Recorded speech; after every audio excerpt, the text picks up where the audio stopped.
mejores como exponentes del barroco italiano que algunos compositores menores italianos. Eso es muy, muy interesante. Su escritura violinística, por ejemplo, nos revela un altísimo refinamiento en la escritura de violín. Bien, hay piezas, he tenido la oportunidad de grabar algunas de estas piezas con alguna estupenda violinista húngara, especialista en música barroca, que me preguntaba, me decía, ¿tú has arreglado esto? Y no he cambiado una nota, le digo, no, no haría eso jamás. No, me dice que es perfectamente violinístico, esto está escrito por alguien que conoce, bueno, tú no tocas violín, no, le digo, no toco violín, pero bueno, debes conocer pues mucho la música de violín, ¿no? Y esto es absolutamente bien escrito como música de violín. Y vocalmente es espectacular. Vocalmente la música, algunas de las arias de Orejón no tienen nada que envidiar a arias que pueden aparecer en oratorios de Händel. Bueno, Händel es otro italiano, ¿no? Un italiano que componía música italiana en inglés en Londres. Pero la música es netamente italiana, ¿no es cierto? Son arias italianas. Este periodo de Lima triunfante termina de una manera bastante fatal, con un suceso muy típicamente, muy frecuente, lamentablemente, o con cierta frecuencia en Lima, el terremoto de 1746. Piensen que Lima era una ciudad de poco menos de 20.000 habitantes y el Callao una ciudad de 4.000 habitantes. Los datos que se tienen es que en el Callao sobrevivieron solamente 200 personas, es decir, murieron 3.800 personas en el Callao. En Lima murieron cerca de 9.000 personas y quedaron solamente 25 casas en pie en la ciudad. Las torres de la catedral se cayeron, se incendió el archivo arzobispal, lo que podríamos decir hoy día fue el archivo arzobispal, es decir, se incendió el sitio donde estaba la música. Ceruti era en ese momento el maestro de capilla, José Orejón y Aparicio era el organista de la catedral, y de este embate tan fuerte de la naturaleza no se repone Lima. Ahí acaba prácticamente la Lima barroca. Orejón y Aparicio ha compuesto gran parte de su música, no siendo maestro de capilla, lo llega a ser después. Ceruti es el maestro de capilla hasta 1760, en que muere, y Orejón es nombrado maestro interino de capilla en 1760. ¿Por qué interino? Porque era mestizos, entonces no había antecedentes de nombrar a un nacido aquí en ese cargo. Lo nombran interinamente maestro. Lamentablemente, paradójicamente, lo nombran en el cargo definitivo 3 meses antes de morir. La mayor parte de la música de este compositor debe haber sido escrita precisamente en ese periodo final, anterior al terremoto o los años posteriores. O sea que representa el apogeo o el momento final. ¿Dónde aprendió música este señor? Evidentemente a mí algo de lo que más me ha podido interesar de Orejón es dónde aprendió música. En la Catedral de Lima. ¿Quién fue su maestro en la Catedral de Lima? Tomás de Torrejón y Velasco. Es decir, ¿dónde aprendíamos música a ese nivel? Entonces, la Catedral de Lima no solamente era un centro de ejecución musical, de música litúrgica, no.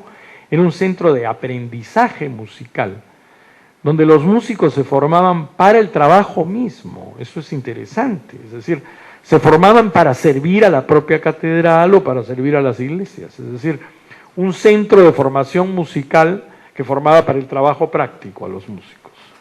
Ahí entra Orejón de niño de coro a los 6 años.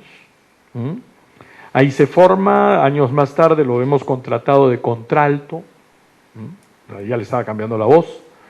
Luego lo encontramos como segundo organista, primer organista, es decir, va ascendiendo en la catedral y ahí logra su gran vuelo. Este es pues el periodo que podemos llamar sin ningún miedo, sin ningún ninguna exageración, el periodo de Lima triunfante.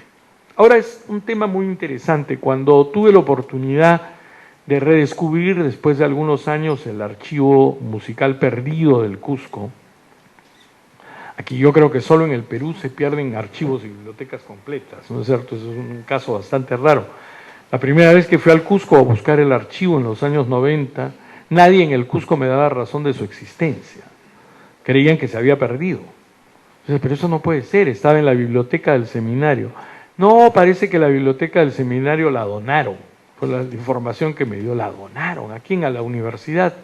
Fui a hablar hasta con el rector de la universidad y no había ninguna biblioteca donada.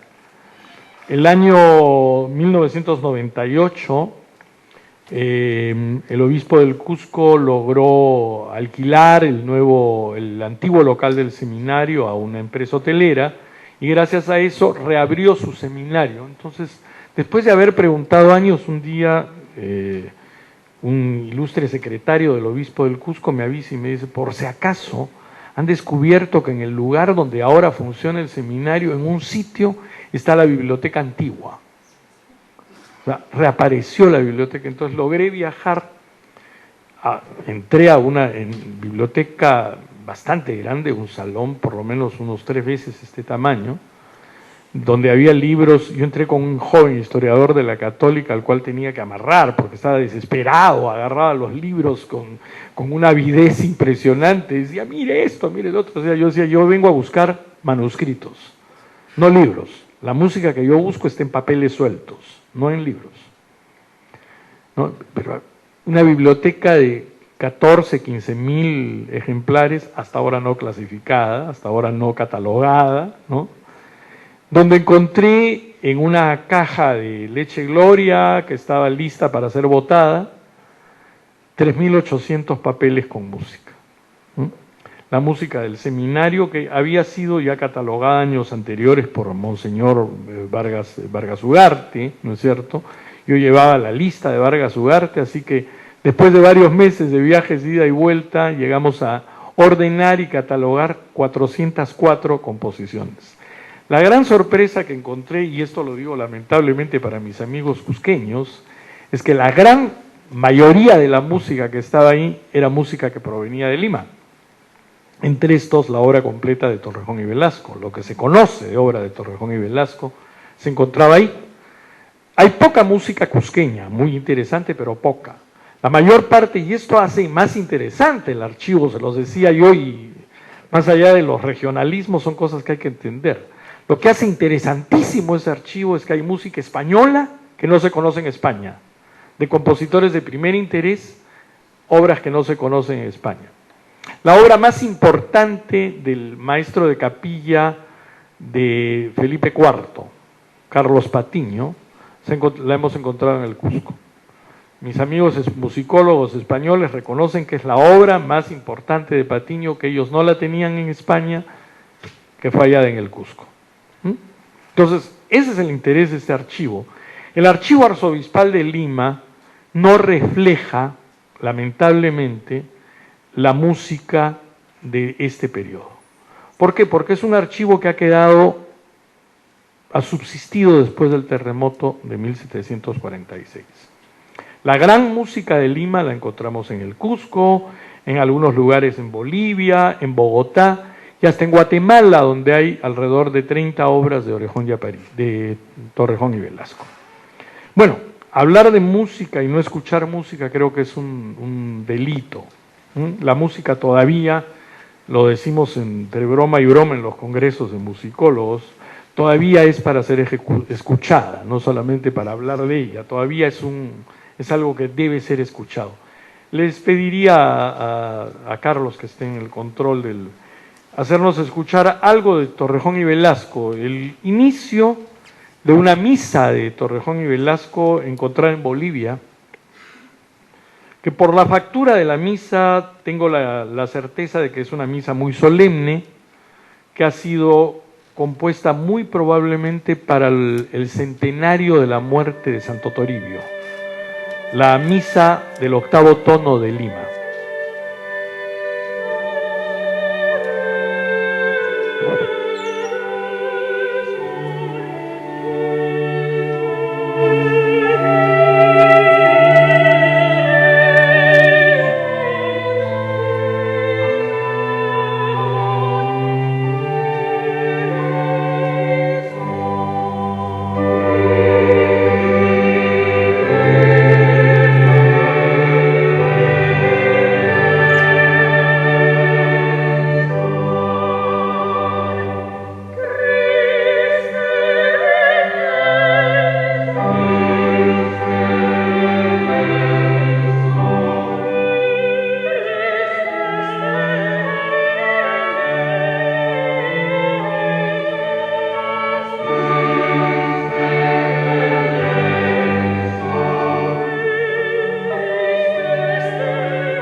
Bien, es una muestra de lo que es la música sacra de este compositor, una obra que en su factura no tiene nada que envidiar a ninguna misa de alto nivel de la época. Esto es una misa de la Catedral de Lima.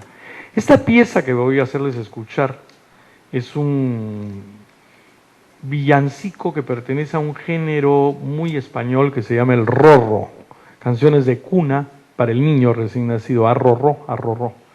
Se genera un género con esto en España muy marcado, es decir, hay centenares de piezas que tienen este juego, de además de jugar con el texto de voz a voz. Para decir la palabra cese mi niño desvelo tan grande, el coro va a decir se, es decir, jugar con cortes en las voces. Es un estilo de polifonía bastante peculiar.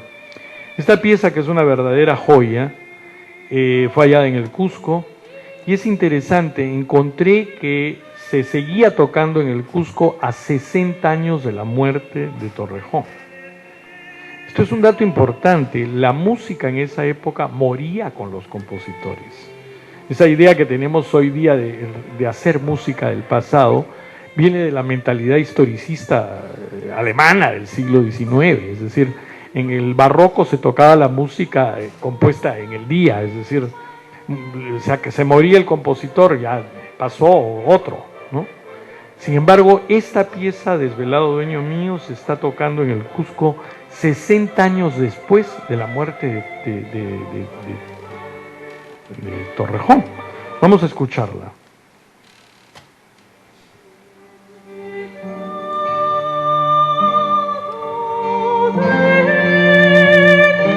Empieza con un solo de soprano.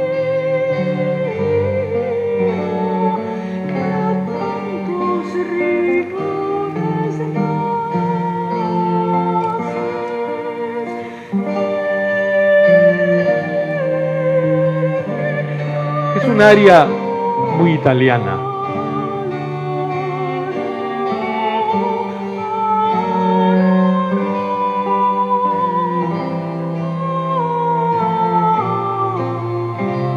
Lo vamos a ver paulatinamente cómo entran otros dos solistas y una escritura a 7 voces.